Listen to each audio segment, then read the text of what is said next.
Indo British advanced pain clinic నొప్పి మాయం surgery దూరం for appointments 9155515563.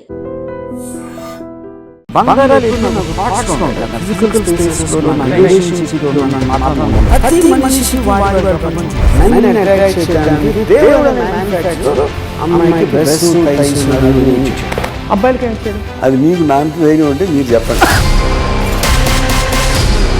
Film maker Ram Gopal Varma తను తీసిన సినిమాల ప్రభావం ఒక ఎత్తు అయితే ఆయన చెప్పిన ఫిలాసఫీ, ఆయన రామోయిజం చాలా పెద్ద ఎఫెక్ట్ని క్రియేట్ చేసిన విషయం అందరికీ తెలిసిందే. రామ్ గోపాల్ ఆయనం, రామాయణం తర్వాత ఈ టైటిల్ కొంచెం క్యాచీగా అనిపిస్తుంది. ఇక్కడ శ్రీరాముని యొక్క జీవన విధానానికి, శ్రీరామునిలోని కొన్ని క్వాలిటీస్కి, ఆర్జీవి గారిలోని కొన్ని క్వాలిటీస్కి, వాళ్ళ జీవన విధానానికి ప్లాట్ పాయింట్స్ సారూప్యత ఉంది మేడం. బూతు నైవేద్యుడు రాశారు. సెక్స్ని నేను ఆ పదంతో పోల్చాను మేడం. పెళ్లి ఈజ్ ఈక్వల్ టు చావు అని పెట్టారు. ఒక 20-30 ఇయర్స్ తర్వాత మ్యారేజ్ సిస్టమ్ అనేది మేబీ శ్మశానంలో భస్మం లాగా సుడిగాలికి కొట్టుకుపోతుందేమో నా ఫీలింగ్ మేడం. పర్వర్టా ఫెమినిస్టా? సెక్స్ విషయంలో స్త్రీ తను గొప్ప స్వార్థపరుడు, అంటే మంచి వెధవాన్ని తిట్టినట్టుంది.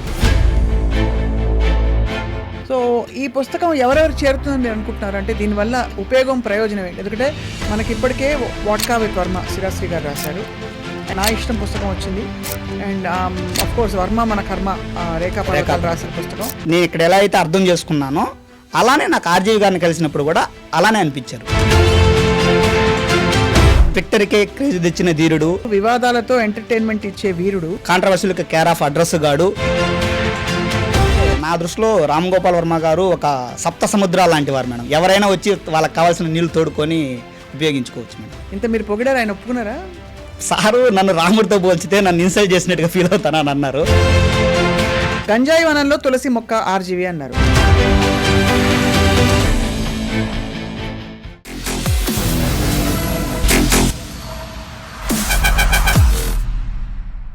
Welcome to this candid conversation.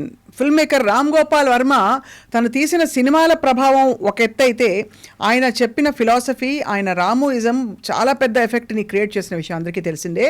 నిజానికి ఆయన ఇష్టపడే నీషే అండ్ ఐన్ ర్యాండ్ మీద ఎన్ని పుస్తకాలు వచ్చాయో తెలియదు, కానీ వర్మ గారి మీద మాత్రం చాలామంది చాలా పుస్తకాలు రాస్తూ వారి వారి వంతు ప్రయత్నం చేస్తూ ఆయన అర్థం చేసుకునే ప్రయత్నం చేస్తూ వచ్చారు. అండ్ లేటెస్ట్గా ఏంటంటే రామ్ గోపాలాయణం అనే ఒక టైటిల్తో ఒక young writer, budding writer Prakash Yanamala పనులన్నీ పక్కన పెట్టి ఒక చక్కటి పుస్తకం రాశారు. నాకు నచ్చిన విషయం ఏంటంటే ఈ పుస్తకంలో ఆయన ఒక్కొక్క క్వాలిటీని, వర్మ గారిలో ఆయన చూసిన క్వాలిటీని హెడ్డింగ్గా పెట్టి ఆ చాప్టర్లో ఎక్స్ప్లెయిన్ చేసుకుంటూ వచ్చారు. And I have with me Prakash Yanamala. వృత్తిపరంగా ఏం చేస్తున్నారు అండ్ ఈ పుస్తకం రాసేటప్పుడు జరిగిన అనుభవాల గురించి మాట్లాడదాం. Prakash, thank you so much for joining. Ram Gopalayanam, Ramayanam తర్వాత ఈ టైటిల్ కొంచెం క్యాచీగా అనిపిస్తుంది. ఎందుకు ఇలా పెట్టారు టైటిల్? మేడం యాక్చువల్గా ఇప్పుడు నేను ఫస్ట్లో వేరే టైటిల్ అనుకున్నాను మేడం. అది కొంచెం వర్మ కర్మకి రిలేటెడ్గా ఉన్నింది. సో రేఖా పర్వతాల గారు ఆ బుక్ రాసేశారు కాబట్టి ఆ టైటిల్తో నేను ఆలోచించిన తర్వాత నాకు రామ్ గోపాలాయనం అనేది కరెక్ట్ అనిపించింది. అది కూడా ఫస్ట్లో ఎలా అనుకుంటే ఇది రామాయణం కాదు రామ్ గోపాలాయనం అని నేను అనుకున్నాను. సారు రామ్ గోపాలాయనం ఇది రామాయణం కాదని తర్వాత రివీల్ చేయని చెప్పారు. ఎందుకు ఆ టైటిల్ చూస్ చేసుకున్నానంటే, మనం బాగా అబ్జర్వ్ చేసామంటే శ్రీరాముని యొక్క జీవన విధానాన్ని మనం రామాయణం అంటాం. అంటే ఎవరి యొక్క జీవన విధానాన్ని, వాళ్ళ యొక్క ప్రయాణాన్ని మనం రామాయణమనో లేదంటే రామ్ గోపాల్ అలా అంటాం. ఇక్కడ శ్రీరాముని యొక్క జీవన విధానానికి, శ్రీరామునిలోని కొన్ని క్వాలిటీస్కి, ఆర్జీవి గారిలోని కొన్ని క్వాలిటీస్కి, వాళ్ళ జీవన విధానానికి ప్లాట్ పాయింట్స్ సారూప్యత ఉంది మేడం. మీకు అంత అనిపించిందా? ఎలా అంటే ఇప్పుడు ఇద్దరు క్షత్రియ వంశానికి సంబంధించిన వాళ్ళు. మొదటి పాయింట్, శ్రీరాములు సింపుల్గా రామాయణం ఏమంటే తండ్రి మాట జవదాటకుండా అడవులకు వెళ్ళి అక్కడ అనేక ఇబ్బందులు, కష్టాలు ఏర్పడినా అక్కడ ఉన్నటువంటి వానర సైన్యంతో సుగ్రీవుడు వాళ్ళతో సావాసం చేసి తర్వాత రావణ సంహారం చేసి తర్వాత మహారాజుగా పట్టాభిషిక్తుడయ్యాడు. దేశ ప్రజల కోసము, మంచి రాజు ఎలా ఉండాలో చెప్పడం కోసము అవసరమైతే భార్య వియోగాన్ని కూడా అనుభవించారు శ్రీరాములు. ఇది క్లుప్తంగా. ఇప్పుడు ఇక్కడ కూడా ఆర్జీవి గారు తన తండ్రి మాట కోసం విజయవాడ సిద్ధార్థ ఇంజనీరింగ్ కాలేజీకి వెళ్ళి అక్కడ ఉన్నటువంటి సత్యేంద్ర, ఫెడరిక్ నీషే పుస్తకాలు అయాన్ రాండ్ లాంటి పుస్తకాలతో సావాసం చేసి తనలో ఉన్నటువంటి రాక్షస గుణాలు లేదా తామస గుణాలు అంటే కోపము, అసూయ, కుళ్ళు లాంటి వాటిని సంహరించి పరిపూర్ణమైన మానవుడిగా ఎదిగే ప్రయత్నం చేశారు. ఆ తర్వాత శివ సినిమా దర్శకుడిగా పట్టాభిషిక్తుడయ్యారు. సో ఈ శివ సినిమా దర్శకుడిగా ఎన్నో కష్టాలు, ఇబ్బందులు ఏర్పడి ఉంటాయి. అక్కడ శివధనస్సు, ఇక్కడ శివ సినిమా అంటే శివ సినిమా. వామ్మో. అదే విధంగా తర్వాత తను నమ్మిన సిద్ధాంతాలను కావచ్చు, ఆలోచన విధానాన్ని కావచ్చు, సమాజానికి చెప్పడంలో భాగంగా తన వాళ్ళకి ఇబ్బంది రాకుండా ఉండడం కోసం కూడా రత్న గారితో డివోర్స్ తీసుకునేటువంటి ఒక ఆలోచన ఆర్జీవి గారికి జరిగి ఉండొచ్చు. సో ఉద్దేశపూర్వకంగా జరిగిన, యాదృచ్ఛికంగా జరిగిన కామన్ పాయింట్స్ అనేటివి ప్లాట్ పాయింట్స్. అందులోనూ శ్రీరాముని యొక్క వ్యక్తిత్వం మనం కానీ చూసామంటే ప్రశాంతంగా ఉంటారు శ్రీరాములు, కోపం రాదు, నిజాయితీగా ఉంటారు. ఆర్జీవి గారు కూడా చాలా నిజాయితీగా, ఓపెన్గా ఉంటారు, ప్రశాంతంగా ఉంటారు. ఎలాంటి సమస్యలు వచ్చినా బాధపడడము, కుంగిపోవడం లాంటివి ఉండదు. ఆర్జీవి గారే చెప్తారు నేను ఎప్పుడు కోప్పడనని. అంటే మనం క్షుణ్ణంగా ఆలోచించామంటే ఇరువురి యొక్క ఆలోచన విధానాలు వేరైనా ఉన్నటువంటి ప్లాట్ పాయింట్స్ అయితే సారూప్యత ఉంది, క్వాలిటీస్ దగ్గరగా ఉన్నాయి. చాలా మంది నేను అడక్క మానలేకపోతాను, ధార్మికవాదులు మీతో ఏకీభవించకపోవచ్చు. వర్మ గారు తీసిన సినిమాలు వాటిలో స్త్రీలను చిత్రీకరించిన విధానం రాముడి తత్వానికి పూర్తిగా భిన్నం అని భావిస్తారు. మీరేమంటారు? కరెక్టే మేడం, నేను అదే చెప్తున్నా. ఆలోచన విధానం భిన్నంగా ఉండొచ్చు, కానీ వాళ్ళు చేసిన జర్నీలో ఉన్న ప్లాట్ పాయింట్స్ సారూప్యత ఉంది అంటున్నా. అంటే ఉదాహరణకి కొంతమంది నార్త్ పోల్కి ట్రావెల్ చేయొచ్చు, కొంతమందికి సౌత్ పోల్ ట్రావెల్ చేయొచ్చు. కానీ అక్కడక్కడ ఉన్నటువంటి కొన్ని నదులు కావచ్చు, ఎక్స్పీరియన్సెస్, లేదంటే గుట్టలు కావచ్చు, లేదంటే చెట్లు కావచ్చు, లాంటి ఇరువురికి ఎక్స్పీరియన్స్ చేసే, ఇరువురికి తారాసపడేటువంటి అవకాశాలు ఉన్నాయి కదా మేడం. అలానే ఆర్జీవి గారి యొక్క జీవన విధానంలో నేను చెప్పిన 4-5 ప్లాంట్ పాయింట్స్ ఉన్నాయి, క్వాలిటీస్ ఉన్నాయి. ఇప్పుడు ఆర్జీవి గారు ప్రశాంతంగా ఉండరని మనం కాదనగలమా? ఖచ్చితంగా ప్రశాంతంగా ఉంటారు. బుద్ధుడు కూడా ప్రశాంతంగా ఉంటారు. సో నాకు ఇరువురు క్షత్రియ వంశానికి సంబంధించిన వాళ్ళు కాబట్టి నెంబర్ 1 పాయింట్. తర్వాత ఈ చెప్పిన 4 పాయింట్స్, తండ్రి మాట జవదాటకపోవడం, కొత్త మనుషులతో కలవడం, తనలో ఉన్నటువంటి అంటే రాక్షస సంహారం జరపడం, పట్టాభిషిక్తుడు అవ్వడం, భార్య వియోగం చెందడం, సమాజానికి లేదా దేశానికి ఒక కొత్త థాట్ ప్రాసెస్ని ఇచ్చే ప్రయత్నం చేయడం. రాజుగా కావచ్చు, శ్రీరాముడైతే, ఆర్జీవి గారు అయితే ఫిలాసఫర్గా అనుకుందాం. సో ఈ ప్లాట్ పాయింట్స్ ఉన్నాయి కాబట్టి ఇదే సరైనటువంటి టైటిల్ అవుతుంది. రామ్ గోపాల్ ఆయనం. అంటే ఎవరి జీవన విధానాన్ని మనం వాళ్ళ ఆయనం అంటాం కాబట్టి, పయనంతో పోలుస్తాం కాబట్టి ఇది ఆర్జీవి గారి యొక్క జీవన విధానం. సో ఆయనలో ఇక్కడ రావణాసురుడు ఆయన గుణగణాలని చెప్తారు. అంతే. అంటే గుణగణాలు అంటే కోపం లేకపోవడం, కుళ్ళు అంటే అసూయ లేకపోవడం, ద్వేషం లేకపోవడం, అంటే మనిషిని క్షీణింపచేసేటువంటి ఏవైతే కొన్ని గుణాలు ఉంటాయో వాటిని ఆయన సంహరించారు. లక్కీగా ఏంటంటే సూర్యావతి గారు కూడా మొన్న లాంచ్ ఈవెంట్లో ప్రకాష్ చెప్పినట్టు విజయవాడ నుంచి సంపూర్ణమైన మానవుడిగా ఆర్జీవి గారు తిరిగి వచ్చారు. తనలో ఉన్న ఈ కోపము, లేదంటే అసూయ, ద్వేషము లాంటివన్నిటిని సంహరించారని చెప్పారు. సో అంతకన్నా నేను సంహారం గురించి చెప్పడంలో బెస్ట్ ఇంకేరే లేదు కదా మేడం. అంటే ఖచ్చితంగా. కానీ అంటే ఒకటే, ఇందులో మీరు ఎక్కువ ఊహించుకుని రాశారా ప్రకాష్, లేక మీకు జీవితంలో నిజంగా మీరు అంత ఎక్స్పీరియన్స్ చేసి ఒక పుస్తకం రాసే అంత శ్రద్ధ వచ్చిందా మేడం? వర్మ గారి ఎఫెక్ట్ వల్ల అడుగుతున్నా. యాక్చువల్గా విచిత్రం ఏంటంటే నేను 2010-11 ఆ టైంలో చదువుకునేటప్పుడు ఆర్జీవి గారి గురించి సాక్షి బుక్, ఫండే బుక్లో కొన్ని క్వశ్చన్స్ అవి వచ్చేటివి. నేను అప్పుడు ఆర్జీవి గారిని పట్టించుకునేవని కాదు. అంటే ఆ సార్ తీసిన సినిమాలు పెద్దగా నాకు ఎక్కేవి కాదు అప్పట్లో. కానీ నేను ఎక్కడ కనెక్ట్ అయ్యానంటే ఆర్జీవి గారి యొక్క థాట్ ప్రాసెస్కి కనెక్ట్ అయ్యానని చెప్పాలి. ఫస్ట్ టైము బెజవాడ రౌడీలు అనే సినిమా కోసము TV9లో ఒక ఇంటర్వ్యూ జరుగుతూ ఉంటుంది. బెజవాడలో ఉన్నటువంటి వ్యక్తులు కొంతమంది ఫోన్ చేసి, సార్ మీరు బెజవాడ రౌడీలను పెట్టద్దండి, బెజవాడ రౌడీలను పెడితే బెజవాడ మొత్తం రౌడీలు ఉన్నారు అనేటువంటి ఒక భావన కలుగుతుంది అని అంటారు. అప్పుడు ఆర్జీవి గారు ఒక క్వశ్చన్ వేస్తారు, బెజవాడ రౌడీలు అని చెప్పినప్పుడు బెజవాడ మొత్తం రౌడీలు ఉన్నారని మీరు అంటున్నారు అనే మీనింగ్ వస్తుంది అంటున్నారు కదా, అసెంబ్లీ రౌడీ అనే సినిమా తీశారు, అంటే అసెంబ్లీలో రౌడీలు ఉన్నారని మీరు అంటున్నారా అని ఒక లాజికల్ క్వశ్చన్ వేశారు. సో ఫస్ట్ టైం నేను ఆ లాజిక్కి కనెక్ట్ అయ్యాను. కరెక్టే కదా, నిజమే కదా అనిపించింది. ఆ తర్వాత తిరుపతిలో బుక్ ఫేర్కి వెళ్ళినప్పుడు నా ఇష్టం బుక్ ఒకటి చూశాను. అందులో అలా రెఫర్ చేశాను. నేను మా ఫ్రెండ్ సూర్యతో వెళ్ళాను అనమాట. రెఫర్ చేస్తే ఈ ప్రపంచాన్ని ఇరిటేట్ చేయాలంటేనే ఎప్పుడూ సంతోషంగా ఉండండి, చాలామందికి అవతల వాళ్ళ సంతోషంగా ఉంటే నచ్చదని ఒక కొటేషన్ ఉంటుంది. ఇంకో చోట థ్యాంక్ గాడ్ చచ్చిపోయాక కోళ్ళు, మేకలు, దెయ్యాలు కావు, అయ్యుంటే రెస్టారెంట్ అన్నీ దెయ్యాలు, పిశాచాల మయమై ఉండేదని ఉంటుంది. సో ఇక్కడేమో మొదటి కొటేషన్లో ఏమో వాస్తవాన్ని చెప్తున్నారు, నిజం చెప్తున్నారు అనేటువంటి ఫీలింగ్. ఇక్కడేమో చమత్కారంగా ఉన్న తర్కాన్ని చెప్తున్నారు అనే ఫీలింగ్. ఇంకో చోట నేను నాస్తికుణ్ణి, ఎందుకంటే నేను దైవాన్ని అర్థం చేసుకున్నాను అని ఉంటుంది. సో ఇంకో చోట ఏముంటుంది, ఈ ప్రపంచం మొత్తాన్ని దేవుడే సృష్టించుంటే దెయ్యాన్ని ఎందుకు సృష్టించినట్టు, దెయ్యాన్ని సృష్టించకపోతే ఇంకెవరు సృష్టించినట్టు, అంటే ఇక్కడ ప్రశ్నించే తత్వం ఉంది. సో అక్కడ కనెక్ట్ అయిన తర్వాత నుంచి మళ్ళీ ఆర్జీవి గారి సినిమాలు 26/11 కానీ, రౌడీ కానీ అలాంటి సినిమాలు చూడడం అనేది జరిగింది. సో సింపుల్గా చెప్పంటే రామోయిజం అనేటువంటి ఒక వెబ్ సిరీస్లో నేను ప్రధానంగా చూసింది, నాకు అప్లై చేసుకునింది ప్రశ్నించే తత్వం, ఆలోచించే తత్వం, ప్రశాంతంగా ఉండగలగడం, ప్రతిదానికి టెన్షన్ పడిపోకుండా డెసిషన్ మేకింగ్ పాయింట్ ఆఫ్ వ్యూలో థింక్ చేయడం, ఇలా చెప్పుకుంటూ పోతే చాలా ఉంటాయి మేడం. సో అక్కడ నేను దాన్ని ఎక్స్పీరియన్స్ చేశాను కాబట్టి ఆర్జీవి గారి ప్రభావం అంటే నేను ఈ బుక్లో కూడా ఒక చోట రాశాను, నా ఆలోచనల ఉషోద్యంలో ఆజ్యం పోసిన తత్వపు తుఫాను ఆర్జీవి గారు అని రాశాను. ఎందుకంటే నేను కూడా అప్పుడప్పుడే ప్రపంచం గురించో లేదంటే వాస్తవ సత్యాల గురించో తెలుసుకునే ప్రయత్నం చేస్తున్నాను, అప్పుడప్పుడే ఆలోచించడం మొదలు పెడుతున్నాను. సో నేను ఆలోచించడం మొదలు పెడుతున్న సందర్భంలో నాకు ఆర్జీవి గారు ఒక ఆజ్యం పోసిన తత్వ తుఫాన్లా తోడయ్యారు. సో అలా తోడయ్యి మీ వ్యక్తిత్వం కూడా కొంత మారిందంటారు. మారిందంటాను ఖచ్చితంగా. అంటే ఒకప్పుడు నేను విపరీతంగా పూజ చేసేవాడిని, ఇప్పుడు అప్పుడు పూజ ఎలా చేసేవాడిని, పెద్దవాళ్ళు చెప్పారని చేసేవాడిని, నాకు నేను ఫీల్ అయ్యి చేసేవాడిని కాదు. కానీ ఆర్జీవి గారు ఏమంటారు, నీకు నువ్వు ఫీల్ అయ్యి ఏది చేసినా కరెక్ట్ అంటారు. సో అలా ఒక ప్రోగ్రామింగ్ మైండ్ సెట్ నుంచి ప్రతి చోట మనం ఆలోచించగలిగే. ఇంతకీ మీరు పూజలు మానేశారా, ఫీల్ అవ్వడం మొదలు పెట్టారా? నేను ఆర్జీవి గారు పరిచయం కాక ముందుకే పూజలు మానేస్తున్నాను మేడం. అది దానికి కూడా ఒక రీజన్ ఏముందంటే, తిరుపతి రోయ్ హాస్పిటల్లో ఒకసారి మా నెఫ్యూ కోసం వెళ్ళున్నాను. అక్కడ నాకు ఆలోచించడం మొదలుపెట్టాను అనమాట. ఒక 1 year బాబు అనుకుంటాను మేడం, ఒక 19-20 years ఏజ్ మదన్ అనుకుంటాను.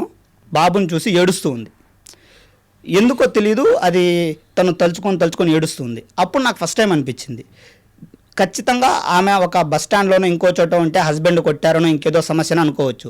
హాస్పిటల్లో ఉంది అంటే ఖచ్చితంగా పిల్లోడిని చూసి ఏడుస్తుందంటే పిల్లోడికి ఏదో తీవ్రమైన అనారోగ్యం ఉంటుంది అనేది నాకు అర్థం అనిపించింది. అలాంటి చిన్న పిల్లోడికి కూడా అలాంటి పెద్ద సమస్యని ఇచ్చే విధంగా ఉన్నప్పుడు మనం దేవుని ఎలా అర్థం చేసుకోవాలి, దేవుడు ఉన్నప్పుడు అలాంటిది రాకుండా చేయొచ్చు కదా, లేదు వాళ్ళ యొక్క ఫైనాన్షియల్ పరిస్థితికి మించినటువంటి కష్టాలు ఎందుకు ఇవ్వాలి, అలాంటి ఒక క్వశ్చన్ ఏర్పడి అప్పటి నుంచి అప్పుడప్పుడు డిస్కస్ చేయడము లేదంటే డిబేట్ చేయడము ఆలోచించడం లాంటివి చేస్తూ ఉన్నాను. తర్వాత అది కూడా మానేశాను. మీ కన్క్లూజన్ ఏంటి, దేవుడు లేడనా? కాదు మేడం, దేవుడు ఉన్నాడో లేడో నాకు తెలియదు.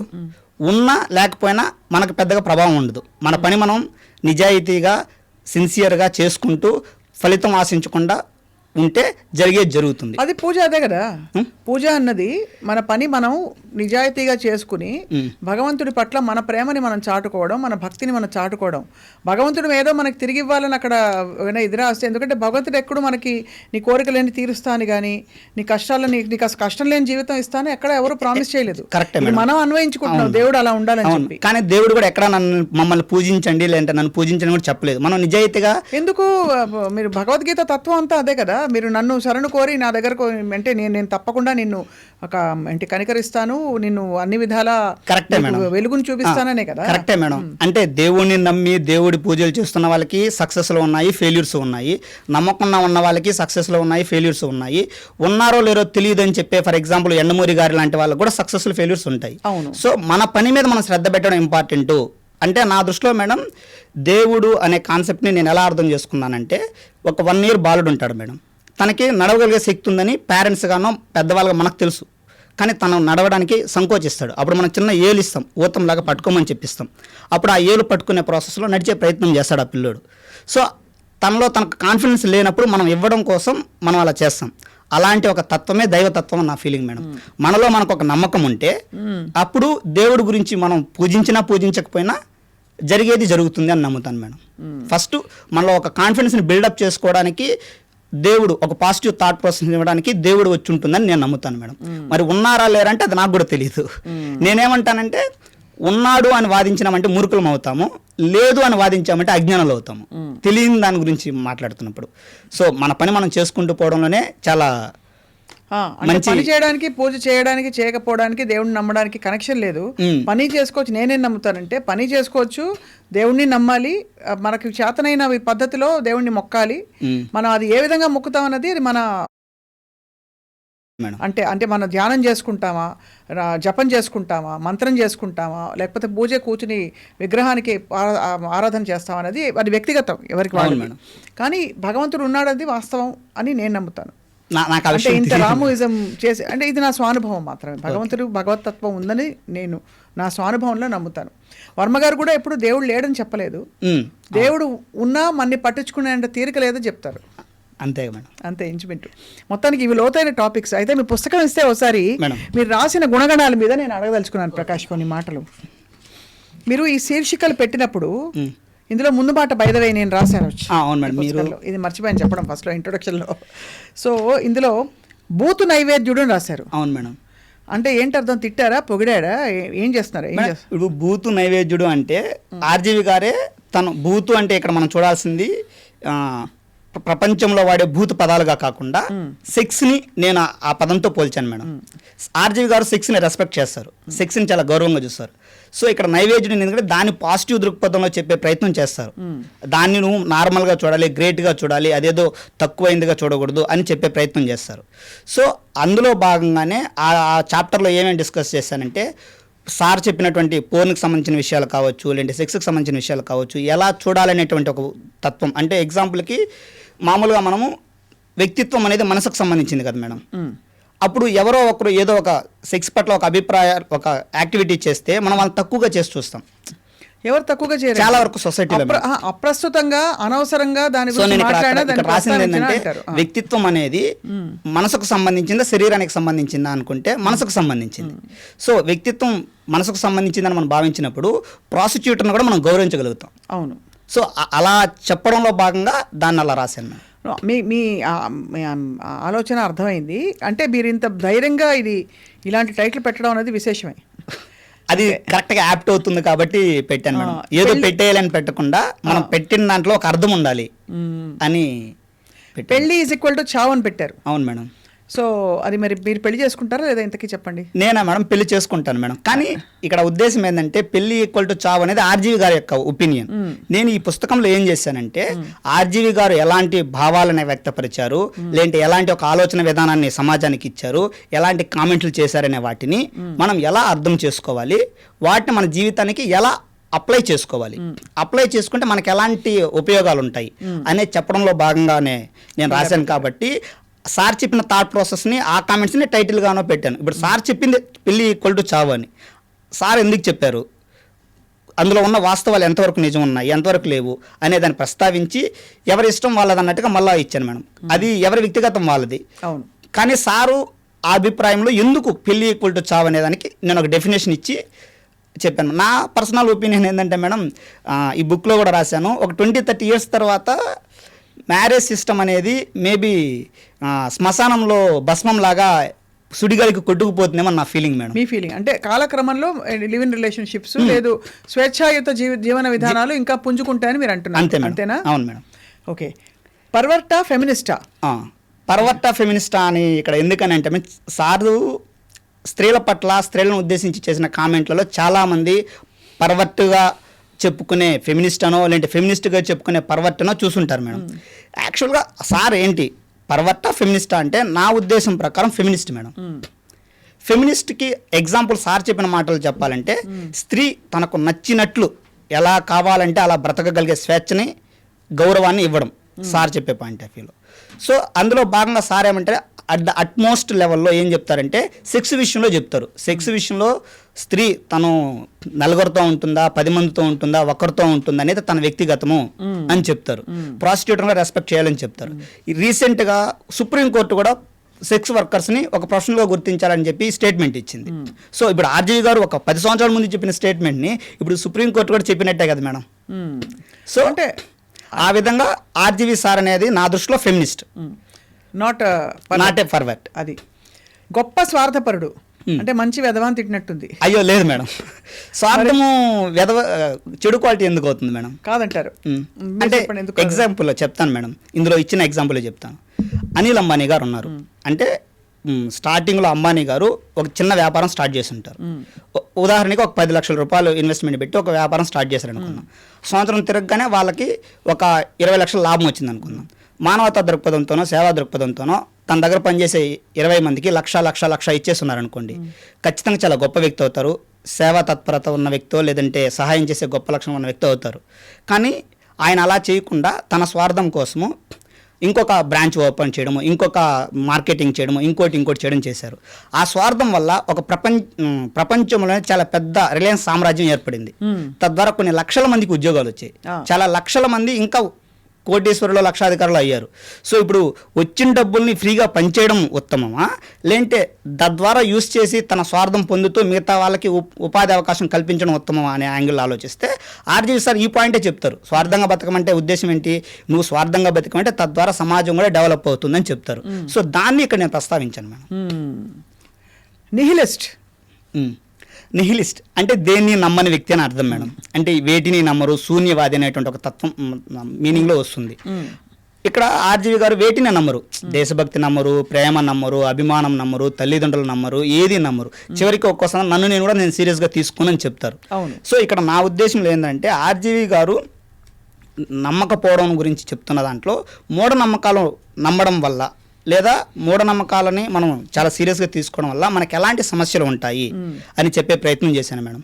అది ఆనందరావు కరోనా టైంలో ఆనందరావు గారి చట్నీ మందు కాడి నుంచి మదనపల్లిలో జరిగినటువంటి నేనే దేవుడు అనేటువంటి మారణ హోమం వరకు ఎలాంటి ఎఫెక్ట్ ఉంటుంది, నమ్మకపోతే మనకి ఎలాంటి లాభాలు ఉంటాయి, నమ్మితే ఎలాంటి సమస్యలు ఉంటాయి, ఎవరిష్టం వాళ్ళదే, అది నేను కాదనను మేడం. కానీ సార్ చెప్పిన థాట్ ప్రాసెస్ని నేను నమ్ముతున్న భావాలని అనుసంధానం చేసి చెప్పే ప్రయత్నం చేశాను మేడం. అంటే నిహిలిస్ట్ అంటే దేన్ని నమ్మకపోవడం అంటే అఫ్ కోర్స్ మీరు అన్నది కరెక్టే. కానీ యాక్చువల్లీ వర్మ గారి నమ్మకపోవడం ఎక్కడ మనకు కనిపిస్తుందంటే ఆయన చెప్పిన సిద్ధాంతాలు కూడా కొంతకాలం అయ్యాక మార్చుకోవడానికి మలుచుకోవడానికి సిద్ధంగా అది కూడా రాశాను మేడం. ఒక నది ప్రవహిస్తూ ఉంటుంది, వచ్చిన నీరు మళ్ళీ రాదు, ఆ నది అలా ప్రవహిస్తూ వెళ్ళిపోతుంది, కొత్త నీరు వస్తుంది. కాబట్టి ఒకే విషయం గురించి ఆయన దృక్పథం అంటే కోర్ ఒకటే ఉంటుంది, దృక్పథం కొంచెం మార్చుకోవచ్చు. ఆ ఓపెన్ మైండెడ్నెస్ కనిపిస్తూ ఉంటుంది. ఎందుకంటే ఇంకా నాకు తెలియదు, నమ్మకం ఎక్కడి నుంచి ఏర్పడుతుంది, మనకు అన్ని తెలుసు అనుకున్నప్పుడే ఏర్పడుతుంది, నాకు ఇంకా తెలియదు అనే ఒక అన్వేషణ కనిపిస్తుంది. అందులో ఇక్కడ రాశాను, వర్మ గారు ఎప్పుడు కదులుతూ ఉంటాడు, మెదులుతూ ఉంటాడు, నిరంతరం తాను కరెక్ట్ చేసుకుని కొత్త విషయాన్ని తెలుసుకోవడంలో కూడా ముందుకు వెళ్తూ ఉంటాడని ప్రస్తావించాను మేడం. లాస్ట్ ఇది అంటే ఇది అడక్క మానలేకపోతున్నా దిగంబరుడు అని రాశారు. అంటే దాదాపు ఇవి చాలా హాట్ టైటిల్స్. దిగంబరుడు అంటే ఇక్కడ ఆర్జీవి గారు దిగంబరంగా ఉంటున్నారని చెప్పడం కాదు మేడం. దిగంబరుడు అంటే మనిషిలో ఉన్నటువంటి ఒక నగ్న సత్యాలని, అంటే ఇందులో రాశాను మనిషిలో పైన మెరుగులతో లోన ముసుగులతో గోముఖ వ్యాఘ్రము లాంటి ముసుగులు కప్పుకొని పైకి ఒకలాగా ఉంటూ లోపల ఒకలాగా ఉండకుండా తను ఏంటో యాజ్ ఇట్ ఈస్ అలానే మాట్లాడగలిగే వ్యక్తి, అలానే చెప్పే వ్యక్తి. అంతేకాకుండా మనిషిలో ఉన్నటువంటి ఉదాహరణకి ఏ అబ్బాయికైనా సరే అమ్మాయి పట్ల ఒక సెక్సువల్ కోరిక ఉంటేనే ప్రేమించడం చెప్తాడని చెప్పేస్తాడు. సో అలా ప్రతి ఒక్క అబ్బాయికే తెలిసి ఉంటుంది. సో మనిషిలో ఉన్నటువంటి నగ్న సత్యాలని దాచుకునేటువంటి లోపల దాచుకున్నటువంటి నగ్న విషయాలని ఆర్జీవి గారు బయట పెడతారు కాబట్టి దిగంబరుడు అనే పదం పెట్టాను మేడం. సో మొత్తానికైతే మీరు మీకు నచ్చిన ఎక్స్ట్రీమ్ క్వాలిటీస్ అన్నిటినీ, లేదు మంచి క్వాలిటీస్ మీరు అనుకున్నవన్నీ కూడా వాటికి ఎక్స్ట్రీమ్ నేమ్స్ ఇచ్చి ఈ పుస్తకం రాశారు రామ్ గోపాలాయనం. అవును మేడం. సో ఈ పుస్తకం ఎవరెవరికి చేరుతుందని మీరు అనుకుంటున్నారు? అంటే దీనివల్ల ఉపయోగం ప్రయోజనం ఏంటి? ఎందుకంటే మనకి ఇప్పటికే వాట్కా విత్ వర్మ సిరాశ్రీ గారు రాశారు, అండ్ అంతకుముందు నా ఇష్టం పుస్తకం వచ్చింది, అండ్ అఫ్ కోర్స్ వర్మ మన కర్మ రేఖా పర్వతాలు రాసిన పుస్తకం, ఇంకా ఇంటెలిజెంట్ ఇడియట్ ప్రవీణ్ గారు రాసిన బుక్, ద బ్లూ బుక్ కాంత్రీసా గారు రాసిన బుక్ వచ్చింది మేడం. అదే ఇది 6వ పుస్తకం, ఇంకో 2, 3 తయారీలో ఉన్నాయి. బహుశా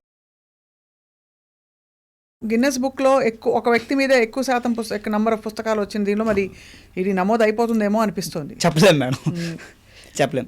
సో మీరు అడిగిన ప్రశ్న అది ఎవరెవరికి చేరాలని మీరు అనుకుంటున్నారు మేడం?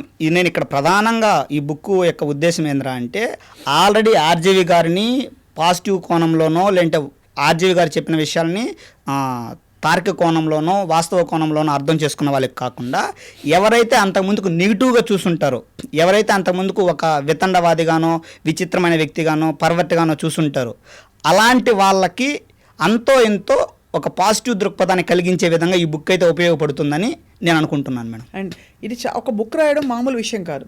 అందులో ఇక్కడ మీకు అందరూ తెలుసుకోవాల్సిన విషయం ప్రకాష్ ఏంటంటే that you spent a lot of money. చాలా టైం వెచ్చించారు. అవును మేడం. మీరు డబ్బులు ఖర్చు పెట్టి ఒక పుస్తకం ప్రచురించారు. అవును మేడం. మీరు డబ్బులు కూడబెట్టుకుని దాదాపుగా చేశారు ఇది. అవును మేడం. మీ కుటుంబ నేపథ్యం విని కూడా ఆ రోజు ప్రెస్ మీట్లో చాలా మంది కదిలిపోయారు.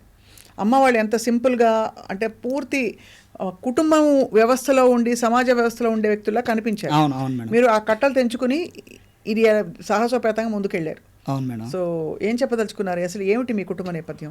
అంటే మేడం మా కుటుంబ నేపథ్యం అంటే మా తిరుపతి దగ్గర ఉన్నటువంటి ఒక 40-50 కిలోమీటర్ల అవేలో ఉన్నటువంటి ఒక చిన్న మారుమూల గ్రామం మేడం. మా నాన్న వ్యవసాయదారుడు. నా చిన్నప్పుడే కాలం అయిపోయారు. బట్ నేను స్వతహా అమ్మ నన్ను కష్టపడి చదివించింది. అందుకు సపోర్ట్గా నేను కష్టపడిన దానికన్నా కూడా శ్రద్ధగా చదువుకుంటూ పార్ట్ టైం జాబ్ చేసుకుంటూ ఎస్వి ఆర్ట్స్ కాలేజీలో డిగ్రీ కంప్లీట్ చేసి ఎస్వి యూనివర్సిటీలో ఎంఎస్సీ స్టాటిస్టిక్స్ కంప్లీట్ చేసి పార్ట్ టైంగా నేను మెకానిక్ పని కొద్ది రోజులు చేశాను. వోడాఫోన్ సిమ్ కార్డులు అమ్మడము చేశాను. అంటే ఇవన్నీ నేను ఎందుకు చెప్తున్నానంటే మనకు ఏదీ లేదని చూసేవారు ఎవరైనా సరే, మనకు అది లేదు ఇది లేదు చదువు డబ్బు లేదని మానేయకుండా ఏదో ఒక పని చేసుకొని మనం చదువుకోవడానికి శ్రద్ధ పెట్టేదానికి అవకాశం ఉంది. చదువుకోవాలి అంటే ఈ రోజుల్లో కోట్లు లక్షలు అవసరం లేదు, రూపాయి లేకుండా కూడా చదువుకోవచ్చు. ముఖ్యంగా ఈ రోజుల్లో అయితే చాట్ జీపీటీ ఇంటర్నెట్ వచ్చిన తర్వాత అయితే అసలు ఇంకా విరివిగా చదువుకోవచ్చు అని చెప్పడంలో భాగంగా ఇవన్నీ నేను చేసుకుంటూ నేను చదువు కంప్లీట్ చేశాను మేడం. నన్ను అమ్మ చూస్తుంటారో, అమ్మ అయితే ఊర్లో ఉంటుంది. అక్క మ్యారేజ్ అయిపోయింది, తన పని చేసుకుంటూ వ్యవసాయం చేసుకుంటూ అలా ఉంటుంది. ఇది బేసిక్గా నా కుటుంబ నేపథ్యం మేడం. అండ్ మరి ఈ పుస్తకం మీరు ఇలా అటెంప్ట్ చేయడం అమ్మవాళ్ళు అంటే బుక్ రిలీజ్కి 2 రోజుల ముందు కూడా అమ్మకు తెలియదు మేడం. నేను అమ్మకు చెప్పలేదు. అక్కకైతే ఒక 10 days 15 days ముందు చెప్పున్నాను, అమ్మ నువ్వు తీసుకురావాల్సి ఉంటుంది కాబట్టి నువ్వు దానికి అనుకూలంగా ప్లాన్ చేసుకో అని చెప్పి అక్కకు చెప్పున్నాను. మురిసిపోయారు అందరూ. అక్క అయితే చాలా హ్యాపీగా ఫీల్ అయింది. అమ్మకు ఆర్జీవి గారి గురించి పెద్దగా తెలియదు కాబట్టి, అమ్మకి దీని పట్ల ఉన్న అవగాహన ఏం తెలియదు కాబట్టి హ్యాపీగా ఫీల్ అయింది. బట్ మురిసిపోయిందని, ఏదో మంచి పని ఏదో చేశాడనే ఫీలింగ్ అయితే జరిగింది మేడం. చాలా అంటే మీ ప్రయాణం చూస్తే మీకున్న ఫోకస్ అండ్ సిన్సియరిటీ, మీరే ఒక ఇన్స్పైరింగ్ పర్సన్గా చాలా మందికి లేదు. అంటే మీరు కష్టంలో కూడా మీరు కష్టాలని పక్కన పెట్టి మీకు అనుకున్నది సాధించారు. నేను యాక్చువల్గా ఇప్పుడు కష్టాలు అనుకోలేదు మేడం. నేను కష్టం అని ఎప్పుడు అనుకుంటానంటే మనకు సొల్యూషన్ దొరకనప్పుడు అది కష్టం అవుతుంది మేడం. మనకు ఒక దారి కనిపించింది అంటే అవన్నీ ఒడిదుడుకులు లేదా ఇబ్బందులు అనుకుంటాను మేడం. సో ఇప్పటి వరకు నేను అంటే ఇప్పుడు చెప్పడం కాదు మేడం, మా కజిన్స్ ఆంటీ లాంటి వాళ్ళతో ఊర్లో నేను చదువుకునేటప్పుడే చెప్పాను, నాకు కష్టాలు ఏం లేవు, చిన్న ఇబ్బందులు. ఆ ఇబ్బందులు నేను రీచ్ అవ్వాలి. పార్ట్ టైం జాబ్ చేసుకుంటే 4 డబ్బులు వస్తే నేను చదువుకోవడానికి ఉపయోగపడిపోతుంది. అది ఇప్పుడు కష్టం కాదు. కష్టం అంటే మనకి ఇంక సొల్యూషన్ దొరకకుండా ఇబ్బంది పడతాం చూడండి మేడం. అంటే ఫర్ ఎగ్జాంపుల్ చాలా ఇష్టమైన వాళ్ళు పోవడం, ఒక లోటు ఏర్పడిపోవడం లాంటి వాటిని మనం కష్టంగా ఫీల్ అవ్వాలి అనేది నేను అనుకుంటాను. అట్ ద సేమ్ టైం కష్టాలు రావడం నేనైతే అదృష్టంగా ఫీల్ అవుతాను మేడం. ఎందుకు అదృష్టంగా ఫీల్ అవుతాను అంటే మన కష్టాలు వచ్చినప్పుడు ఆ కష్టాలు ఎందుకు వచ్చాయో మనం ఆలోచించాల్సి వస్తుంది. ఆలోచించినప్పుడు ఆ కష్టాలను అధిగమించడం కోసం మనలో ఉన్న శక్తి సామర్థ్యాలు ఏంటో గుర్తించుకునే ఒక అవకాశం వస్తుంది. ఒకవేళ మనం అధిగమించిన తర్వాత మన శక్తి సామర్థ్యాలు ఏంటో మనకు తెలుస్తుంది. సో కష్టమే రాలేదనుకోండి, ఎక్కడ వేసిన కొంగలు అక్కడ అన్నట్టు ఉండిపోతుంది, మనలో ఉన్న విషయం కూడా బయటికి రాదు. సో కష్టాలు రావడం అనేది నేను కష్టంగా చూడను, it is a challenge. We have to achieve it అన్నట్టు చూస్తాను madam. Overcome the whole challenge. అంతే మేడం. సో మొత్తానికి అయితే వర్మ గారిని కలవడం ఎలా అనిపించింది మీకు? చాలా చాలా హ్యాపీగా అనిపించింది మేడం. అంటే మీరు ఊహించిన దానికి ఆయన వాస్తవ రూపానికి నాకైతే నేను ఎలా అయితే ఉంటారనుకున్నానో, అంటే సారు అంటే ఈ విషయం చెప్పిన తర్వాత మీ ప్రశ్నకు ఆన్సర్ చెప్తే బాగుంటుంది అనుకుంటాను మేడం. సార్ కొన్నిసార్లు ఇంటర్వ్యూలు ఏమన్నా అంటే నేను ఉదయం లేసింది ఒక సినిమా చూస్తాను, లేదంటే ఒక డాక్యుమెంటరీ చూస్తాను అని చెప్పారు. ఫోన్ చూస్తాను చెప్పారు? లేదు మేడం, కొన్ని టీఎన్ఆర్ గారి ఇంటర్వ్యూలో ఫోన్ చూస్తానని చెప్పారు మేడం. మన ఇంటర్వ్యూలో ఈ విషయం చెప్పున్నారు మేడం, రామోయిజంలో ఒక చోట ఎక్కడో. సో ఇలానో చెప్పున్నారు, అలానో చెప్పున్నారు. కొంతమందికి పోర్ను చూస్తారనేదే చూస్తారు మేడం. సార్ పోర్ను చూస్తానని చెప్పారు అనేదే చూస్తారు అందరూ. కానీ నా ఉద్దేశంలో రోజు ఉదయం లేచి పోర్ను చూసే వ్యక్తి బాలీవుడ్ స్థాయికి, ఒక ప్రపంచం గర్వించదగ్గ స్థాయికి ఎదిగే అంత ఉండదని నేను అనుకుంటాను మేడం. అబద్ధం ఆడుతున్నారని నేను అనట్లేదు మేడం. నా పర్సెప్షన్లో పోర్ని నువ్వు నార్మల్గా చూడు, దాన్ని ఏదో ఒక బూత్గానో ఇంకొక ప్రమాదకరమైన వ్యక్తిగానో చూడబాక అని చెప్పడంలో భాగంగా నేను పోర్ను చూస్తాను అని చెప్పడంతో అది అవతల వాళ్ళకు కూడా ఓకే, ఇది కామనే కదా, ఇది సహజమే కదా, ప్రతి ఒక్కరూ చూస్తారని ప్రతి ఒక్కరికి తెలుసు మేడం. కానీ అలా చెప్పడంలో దాన్ని నార్మలైజ్ చేసే process. For example GST cinema తీసినప్పుడు చాలామంది ఈ బుక్లో కూడా ప్రస్తావించాను, ఓపెన్గా టీవీ డిబేట్లలో లేడీస్ అయినా సరే ఉమెన్ అయినా సరే ఆ పదాలు పలకడం జరిగింది. తద్వారా అదేమైపోయింది, ఎక్కడో మారుమూల గ్రామంలో ఉన్న వాళ్ళు కూడా అది నార్మల్ పదాలు అయిపోయినట్టే కదా మేడం. అలా నార్మల్ చేయడం కోసం తను ఎఫెక్టివ్ కోసం చెప్పుంటారే తప్పితే రోజు ఉదయం లేసి ఆ పని చేస్తారని నేను అనుకోను మేడం. సో అలానే ఇప్పుడు నేను ఇక్కడ ఎలా అయితే అర్థం చేసుకున్నానో అలానే నాకు ఆర్జీవి గారిని కలిసినప్పుడు కూడా అలానే అనిపించారు. ఇక్కడ చెప్పడంలో ఉన్నట్టు అంతరార్థం ఏమై ఉంటుంది అని అనుకున్నారు తప్ప అంటే లిటరల్ గా తీసుకుంటే ఒక మనిషి రోజు అంత చూస్తే ఒక టైంలో అవర్షన్ వచ్చేస్తుంది కదా మేడం. అదే అంతే కదా, ఎవరికైనా అవర్షన్ వచ్చేస్తుంది, మొహం వచ్చేస్తుంది. మనం రోజు స్వీట్ తిన్నామంటే 4 రోజుల తర్వాత మొహం వచ్చేస్తుంది మేడం. కానీ అక్కడ ఎందుకు చెప్పారనేది మనం అర్థం చేసుకోవాలి. అలా చెప్పడంలో ఉన్నటువంటి సార్ యొక్క అంతర్గత భావాజాలం ఏముంటుంది అనేది నా ఉద్దేశంలో ఇక్కడ ప్రస్తావించాను మేడం. అది మేడం. ఇంతకీ అయితే మొత్తానికి ఆయన దృక్పథం నచ్చింది మీకు?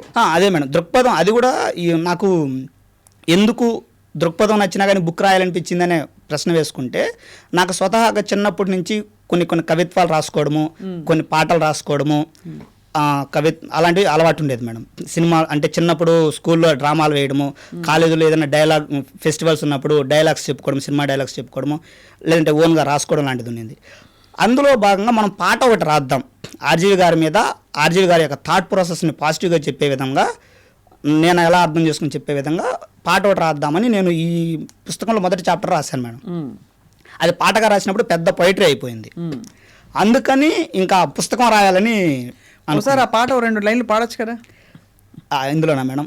ట్విట్టర్కే క్రేజ్ తెచ్చిన ధీరుడు, వివాదాలతో సంచలనం సృష్టించిన వీరుడు, కాంట్రవర్సీలకు కేర్ ఆఫ్ అడ్రస్ గాడు, ఇలా స్టార్ట్ అవుతుంది మేడం. ఇంకెవడు మన వర్మగాడు, రాముగాడు అని స్టార్ట్ అవుతుంది మేడం. ఇక్కడ దీనికి టైటిల్ కూడా వర్మగాడు కర్మగాడు అని పెట్టుకున్నాను మేడం, పుస్తకం పేరు కూడా. అప్పుడు ఇక్కడ గాడు అంటే ఆర్జీవి గారిని సింగులర్గా సంబోధిస్తున్నట్టు కాదు మేడం. తెలంగాణలో కాదు అనడానికి గా చేర్చి గాదు అంటారు. అది గాదురాబాయ్, ఇది గాదురాబాయ్ అంటారు. అంటే ఇక్కడ వర్మ మన కర్మ కాదు అంటే మన కర్మరా అని ఎవరైతే అనుకుంటారో వాళ్ళకి కర్మ కాదు అని చెప్పడంలో భాగంగా అది హుక్ లైన్గా తీసుకుని స్టార్ట్ చేశాను మేడం. ఎందుకంటే అంతకుముందుకు నాకు వినాయకుడి మీద ఒక పాట, లేదంటే రౌడీ మీద ఒక పాట, అంటే రౌడీజం మీద ఒక పాట, లేదంటే జనసేన మీద ఒక పాట, అలా రాసుకునేటువంటి ఒక అలవాటు ఉండడం వల్ల దీని మీద కూడా రాద్దామనేసి నేను రాశాను మేడం. కొన్ని ప్యారడీగా రాసుకోవడం అట్లాంటివి ఉండడం వల్ల సో ఆ పాట కాస్త పుస్తకంగా మారింది అంతే మేడం. బాగుంది. మొత్తానికి అయితే ఇది ఒకటేంటంటే ఈ పుస్తకం లేఅవుట్ చాలా, మీరు రాసిన పద్ధతి, ఇలా హెడ్డింగ్స్ పెట్టడం వల్ల మీకు ఒక క్లారిటీ ఆఫ్ థాట్ ఏదైతే ఉంటుందో అది కనిపిస్తోంది. ఇది ముందు మాట రాసినందుకు కానీ మామూలుగా కూడా నేను చెప్పదలుచుకున్నాను మీకు. ఆచార్య ఆర్జీవి, ఇంకా కాకుండా పెళ్ళి = చావు, అండ్ ఇంకా సరే అఫ్ కోర్స్ కొన్ని టైటిల్స్ చదివేశాం. అది కాకుండా వర్మ కర్మన అని కూడా అన్నారు మీరు. అదే మేడం. అదే ట్విట్టర్కే క్రేజ్ తెచ్చిన ధీరుడు, వివాదాలతో ఎంటర్టైన్మెంట్ ఇచ్చే వీరుడు, అంతే కదా? అవును మేడం. కాంట్రవర్సీకే కేర్ ఆఫ్ అడ్రస్ అతడు, తన ప్రశ్నలతో సమాజంలో విస్ఫోటనం కలిగించేవాడు, నిద్రపోతున్న జనాన్ని మేలుకొల్పేవాడు, ఎవరికి కేక పెట్టడు, ఎవరిని కాకా పట్టడు, స్వేచ్ఛా సామ్రాజ్యంలో విహరించే ఒకే ఒక్కడు, ఇలా మనిషి ఆలోచనలకు అంతు చిక్కడు. యా, అది మొత్తానికి రామ్ గోపాల్ వర్మ గారు ఒక కథాంశం అయిపోయారు దాదాపుగా. ఖచ్చితంగా మేడం. అంటే నా దృష్టిలో రామ్ గోపాల్ వర్మ గారు ఒక సప్త సముద్రాలు లాంటి వారు మేడం. ఎవరైనా వచ్చి వాళ్ళకి కావాల్సిన నీళ్ళు తోడుకొని ఉపయోగించుకోవచ్చు మేడం. ఇంత మీరు పొగిడారు, ఆయన ఒప్పుకున్నారా? సారు నన్ను రాముడితో పోల్చితే నన్ను ఇన్సల్ట్ చేసినట్టుగా ఫీల్ అవుతానని అన్నారు. అది సార్ టైప్ ఆఫ్ ఎక్స్ప్రెషన్. అంటే అక్కడ కూడా మీరు అన్నట్టు అంతరార్థం చూస్తే, నన్ను దేవుడితో పోల్చొద్దు, నేను మనిషిలోని నార్మల్నెస్ని నార్మలైజ్ చేసే ప్రయత్నం అంతే మేడం చేయబోతున్నా అని చెప్పడం. ఆయన ఎప్పుడు ఏ రోజు ఎవరిని నొప్పించే ఉద్దేశంతో ఎవరిని ఎప్పుడు ఎలాంటి వ్యాఖ్యలు చేయలేదు. ఇందులో కూడా నేను మొదట్లో ఒక 2 వాక్యాలు రాస్తున్నాను మేడం. అది మేబీ చాలా మందికి అర్థమవుతుందేమో నాకు తెలియదు. రామ్ గోపాల్ వర్మ నా దేవుడు, రామోయిజం నా మతం, కానీ నా మత సిద్ధాంతం నాస్తికత్వం అని రాశాను మేడం. అంటే ఇక్కడే పై 2 వాక్యాలని కాంట్రడిక్షన్ చేసి ఇండివిజువల్గా ఉండడమే నా యొక్క సిద్ధాంతం అని చెప్పే మీనింగ్ ఉంది మేడం. అది బాగుంది, చాలా బాగుంది. రామ్ గోపాల్ వర్మ నా దేవుడు, రామోయిజం నా మతం, కానీ నా మత సిద్ధాంతం నాస్తికత్వం, అంటే నేను మతాన్ని నమ్మనని చెప్పడం. ఆర్జీవి గారిని కూడా నేను దేవుణ్ణి చేయట్లేదు, అది నేను ఆ కల్టులో లేను అని చెప్పడం madam. So love your self, don't expect love from others, but if you love your self people will call you selfish and arrogant, that is okay. అంటే మేడం నాకు చిన్నప్పుడు డిగ్రీ ఇంటర్మీడియట్లో నిన్ను నువ్వు ప్రేమించుకోవాలి, లవ్ యువర్ సెల్ఫ్ అంటుంటే నాకు అర్థమయ్యేది కాదు మేడం. మళ్ళీ అర్థమైంది ఏంటంటే మన ఆనందం కోసం మనం పాటుపడ్డం, మన ఆనందం కోసం మనం ప్రయత్నం చేయడం లేదా పోరాటం చేయడం, దాన్ని సెల్ఫ్ లవ్ అని నేను అనుకుంటున్నాను మేడం. సో మనిషి ఇప్పుడు నేను సంతోషంగా ఉంటేనే కదా మేడం మా మదర్ని కానీ, మా సిస్టర్ని కానీ, నా ఫ్రెండ్స్ని కానీ, ఇంకెవరినైనా గురించి అయినా సరే నేను వాళ్ళని సంతోష పెట్టగలడానికి ప్రయత్నిస్తాను. మొదట నేనే సంతోషంగా లేననుకోండి, అప్పుడు వాళ్ళని ఎలా పెట్టడానికి ప్రయత్నిస్తాను మేడం. అంతే కదా. ఇప్పుడు నాకు ఆకలి తీరితే రూపాయి సంపాదించి నా చుట్టూ ఉన్న వాళ్ళకి నేను రూపాయి ఇవ్వగలను. నేనే ఆకలితో అలమటిస్తున్నప్పుడు నా దగ్గర ఎనర్జీ ఉండదు. ఎనర్జీ లేనప్పుడు నేను పని చేయలేను. పని చేయకపోతే నాకు డబ్బులు రావు. అప్పుడు మళ్ళీ నన్ను నమ్ముకున్న వాళ్ళు కూడా ఇబ్బంది పడుతూ అంటారు. సో నాకు ఒక్కడికే కదా, ఎవరికైనా అది. సో ఇక్కడ లవ్ యువర్ సెల్ఫ్ అంటే ఫస్ట్ నీ హ్యాపీనెస్ కోసం నువ్వు ప్రయత్నం చెయ్యి, లేదా నీ సంతోషం కోసం నువ్వు ప్రయత్నం. అలా అని చెప్పి నాకు సంతోషం ఉంది కదని చెప్పి చట్ట పరిధులను దాటి నేను క్రైమ్ చేస్తాను, నేను ఇంకోటి చేస్తాను, అవతల వాళ్ళ యొక్క ఫ్రీడమ్ని ఎఫెక్ట్ చేస్తాను, అది కాదు మేడం. అలా అర్థం చేసుకుంటే అది పొరపాటు అవుతుంది. అవును. చట్టానికి లోబడి ఒక మనిషికి ఇవ్వాల్సిన గౌరవాన్ని ఇస్తూ నీకు నచ్చినట్టు నువ్వు బ్రతకడమో లేంటి నీ ఆనందం కోసం నువ్వు ప్రయత్నం చేయడం అనేది ప్రధానం మేడం. అంతే, అది ఇక్కడ నేను చెప్పాను. లాస్ట్ క్వశ్చన్ ప్రకాష్, చెప్పండి మేడం. గంజాయి వనంలో తులసి మొక్క ఆర్జీవి అన్నారు. అవును మేడం. ఎవరు గంజాయి వనం అంటే? చుట్టూ అందరం సొసైటీ గంజాయి వనం అంటే సొసైటీ అంటే ఎవరెవరికైతే వైషమ్యాలు, కార్పణ్యాలు, ద్వేషము, అసూయ, అవతల వాళ్ళు ఎదిగితే తట్టుకోలేకపోవడము, ఇట్లాంటి కొన్ని గుణాలు ఉంటాయో, లేదంటే హిపోక్రసీ, మూఢనమ్మకాలు, ఇలాంటివన్నీ ఉన్న వాళ్ళందరూ గంజాయి మొక్కలే మేడం. సో ఇవేమీ లేకుండా ఆర్జీవి గారు ఉంటారు ఖచ్చితంగా. ఇప్పుడు నేను చెప్పినవి ఏవి కూడా ఆర్జీవి గారిలో లేవని నేను చాలా ప్రగాఢంగా నమ్ముతున్నాను. ఆ విషయం మీకు బాగా తెలుసుంటుంది మేడం, మీరు చాలా దగ్గరగా ట్రావెల్ చేశారు కాబట్టి. సో ఇవన్నీ మంచి లక్షణాలు అయితే కాదు కాబట్టి నేను అందులోనే మేడం ఈ గంజాయి వనంలో తులసి మొక్కలు నేను ఒక ప్రస్తావన తీసుకొచ్చాను మేడం. హైదరాబాద్లో ఈ మధ్య చిన్న పిల్లవాడిని కుక్క కరిచి చంపేస్తే ఎవ్వరూ తన భుజాల మీద వేసుకుని, భుజస్కంధాల మీద వేసుకుని ఆ అబ్బాయికి న్యాయం చేసే ప్రయత్నం చేయలేదు మేడం. ఎవరెవరైతే నేను సమాజానికి అది చేస్తాను, ఇది చేస్తానని చెప్పుకుంటున్న వాళ్ళు ఎవరు చేయలేదు మేడం. నేను సొసైటీ కోసం పట్టించుకోను అని చెప్తూనే ఆర్జీవి గారు ఆ పిల్లాడి యొక్క బాధని, తల్లిదండ్రుల యొక్క కడుపు కోతని ప్రపంచానికి తెలియజేసేలా చేశారు మేడం. ఇంతకన్నా గొప్ప సమాజ సేవ ఏముంటుంది మేడం? సేమ్. కానీ నిన్ననే కుక్కతో ఫోటో దిగి ట్విట్టర్లో పెట్టారు కూడా. అది కుక్కలని చెడ్డ కుక్కలని కాదు, బట్ ఆయనలో అన్ని కోణాలు ఉన్నాయని చెప్తున్నారు. అది మేడం. అక్కడ ఆర్జీవి గారు వాళ్ళకి న్యాయం చేయాలని చేయకపోయి ఉండొచ్చు, కానీ అక్కడ ఆయన మనసు కదిలిపోయి ఉండొచ్చు. సో అరే అంత చిన్నపిల్లాడికి ఇలా జరిగితే ఇంకా పెద్ద సిస్టమ్ ఉండి ఎలా అనేటువంటి ఒక ఆలోచన ఆయనకు వచ్చి ఉండొచ్చు అని నాకు అనిపించింది మేడం. సో అందుకే నేను ఇలాంటి లక్షణాలన్నీ, అదేవిధంగా ఇంతకుముందుకు మనం మీకు కూడా బాగా తెలుసుంటుంది, మీటూ పెద్ద ఉద్యమం జరిగింది మేడం, కానీ ఆర్జీవి గారి మీద ఒక్కరన్నా కంప్లైంట్ ఇచ్చారా మేడం? అప్పుడు అదేవిధంగా స్త్రీలోలుడు కాడని మీరు మీ అభిప్రాయం? స్త్రీలోలుడు కాదు అంటే ఎక్స్ప్లాయిటేషన్ అయితే చేయరేమో మేడం. ఆర్జీవి గారి వ్యక్తిగత విషయాలు ఎలా ఉంటారో నేను చెప్పలేను, కానీ ఎక్స్ప్లాయిటేషన్ చేయలేరు. నేను పర్సనల్గా నమ్మేది ఖచ్చితంగా అయితే ఉమెనైజర్ అయితే అయ్యుండ్రు, కానీ ఆ వాస్తవాన్ని పైన ముసుగేసుకొని పైకి నేను బుద్ధిమంతుణ్ణి అని చెప్పుకోవడం కంటే అవును నాకు అమ్మాయి నచ్చుతుంది, నాకు పక్కింటి స్త్రీ నాకు నచ్చుతుంది అని ఓపెన్గా చెప్తాడు. నచ్చడంలో ఆయన చెప్పాడే కానీ నేను వెళ్ళి ఇంకోటి చేస్తాను ఎక్స్ప్లాయిటేషన్ చేస్తాను అంటే బలాత్కారం చేస్తాను అలాంటి పదాలు చెప్పలేదు కదా మేడం. సో రెస్పెక్ట్ చేయడంలోనే అంటే స్త్రీలో ఉన్నటువంటి గొప్పతనాన్ని గుర్తించడమే ఆర్జీవి యొక్క తత్వం మేడం. అది మీకు నచ్చింది? నాకు అనిపించింది. మొత్తానికి అయితే చాలా సాహసోపేతంగా, చాలా క్లియర్గా అండ్ చాలా మంచిగా రాశారు, సాధించారు. ఇలాంటి ఒక ప్రాజెక్ట్ టేకప్ చేస్తే ఎంతో ఫోకస్ ఉంటే కానీ పూర్తి చేయరు. సో అక్కడ మీకు పూర్తిగా మార్కులు పడిపోవాలి. ప్లస్ మీ బుక్ కూడా చాలా బాగా మంచి లేఅవుట్తో, మంచి హెడ్డింగ్స్తో కొత్త కోణంలో ప్రవేశపెట్టారు. ఆర్జీవి గారిని రీఇంట్రడ్యూస్ చేశారు. మేడం నేను ఒక సినిమా డైలాగ్ చెప్పచ్చా మేడం? తప్పకుండా చెప్పచ్చు. అంటే నాకు మామూలుగా అది అలవాటు కాబట్టి ఒకసారి చెప్దాము. చెప్పండి. ఈ డైలాగు కృష్ణవందే జగద్గురుంలో రానా చెప్పే డైలాగ్ మేడం. బాలక, నేను బాలకను కాదురా, ఏలికను, చండ ప్రచండ ప్రతాప పరాక్రమ పౌత్రుడైన భీమసేన పుత్రుడను, వీర ఘటోద్గజుండను, అతల వితల సుతల పాతాల రసాతల భూతలమంత భరతవంశ యశోకేత్రమెగరేసిన పాండవంశ సంభూతుడనై, రాక్షస రాజస గుణ సింగమ బల సింగమునై, మంత్ర తంత్ర నా తంత్ర గుణ తంత్ర పంచాక్షతంతారిగా సమస్త శస్త్రాస్త్ర సాధకుడనై, సురీచర పరిచర ధరాతలమంత శోధించి సాధించి పాలించగల వీర ధీర సురాక్రేసుడునై, మానవ దానవనవ జీవుడనైనందు అనన్య సామాన్యమని నా యశశ్చంద్రిక అరణ్యముల పాలైతిని. నాది నిండియూ నా మాత అనాథగా జీవించినది. నేడు నా తల్లి ఉనికిని చాటి ఉత్తమ కుమారునిగా కీర్తి గడించినను. అమ్మ జగజ్జనని, నేడు నీ పుణ్యగర్భవాసన కలిసి పులిసే సమయం ఆసన్నమనేది, కలుపుకో తల్లి. అద్భుతం, బాగా బట్టి పట్టేశారు ఫుల్గా.